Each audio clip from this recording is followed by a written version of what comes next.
Now here you are in China, and we all very welcome you here. What's your biggest challenge to do your foundation work here?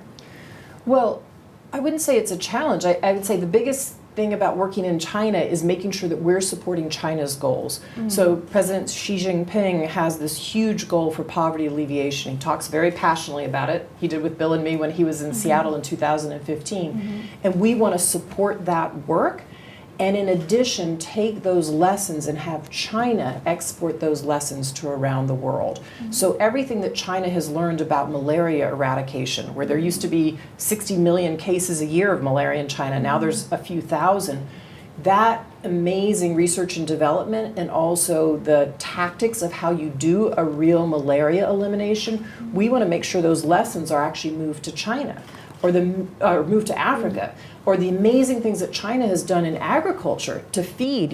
China has 10% of the arable land in the world, and yet they feed 25% of the world's population. So how do you take those lessons of agriculture and bring those to Africa as well? So I think China has a lot to give to the world in terms of expertise, and so we want to help further that with the Chinese government. So what you have to do in China and what you are going to do in China will have play a role in your global strategy of the foundation. Sure.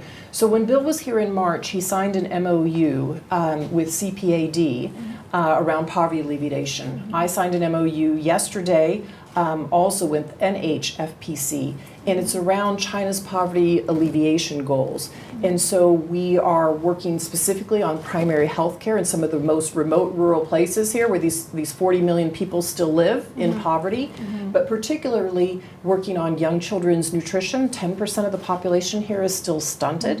And also working on that primary health care facility, that place that a mom or dad first takes their child for all the important things that they need, from vaccines to nutrition to other services. So we're going to work with the government on those pieces, and then as well work with China on their amazing R&D around all kinds of drugs and vaccines for global health for around the world. Wow, you have a lot of things to do.